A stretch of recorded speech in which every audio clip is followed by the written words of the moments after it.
Welcome back to Primetime Sports Thursday. The Surrey Royals are champions of the inaugural Dream 11 Jamaica T10 cricket competition following a 4-wicket win over the Surrey Kings at Sabina Park on Thursday in the final. Jerome Foster tells us more. It was first against second from the preliminary round phase, as the powerfully built Kings team batting first lost their captain Jermaine Blackwood 8 balls into the contest at 12 for 1.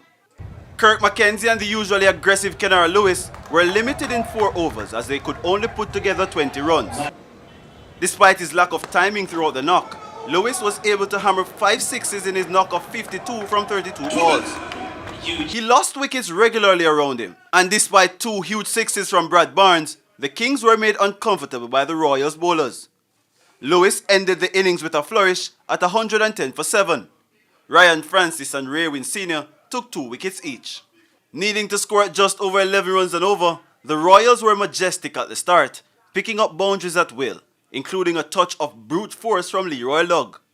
Lugg crunched 2 fours and 2 sixes in his 9-ball 21, along with 15 from Romaine Morris. However, both departed in the space of 2 deliveries, as the Royals' chair rocked at 39 for 2 after 3 overs. Javel Glenn fell 2 balls later, and the jitters appeared as West Indies batsman Nkrumah Bonner holed out for 10 at 63 for 4. But a sensational display of power hitting from Carlos Brown resuscitated a crippling innings. Brown carted his clubmate Orain Williams for 24 in the 7th over to swing the pendulum in the Royals' favour. Even with several nervy moments, including Brown falling for 37, the Royals were reigning supreme with several lusty blows from Pete Salmon. Salmon, who was the man of the match, ended with 21 from 8 balls, inclusive of 2 fours and a 6.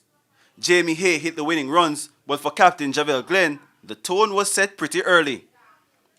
Well, I just think that my fellas, I talked to them today, I tell them just hold their heads and just focus on the task ahead. I knew their plans to bowl full and wide, so I adjust as a batter, and then it all comes down to execution, and I did execute. The Kings started like a house on fire, winning their first 5 games, but ended up losing the grand prize. But for captain Jermaine Blackwood, they did not run out of steam. No, we lost on the day, to be honest. I think we played well in the first 5 games, and I think the last 5 sometime, I think we could have made some more runs, but we just didn't. But I think overall, my team did very good. I want to commend them for the effort right through. The Royals pocketed $600,000 for their efforts to culminate 17 days of action. Jerome Foster, TVJ Sports.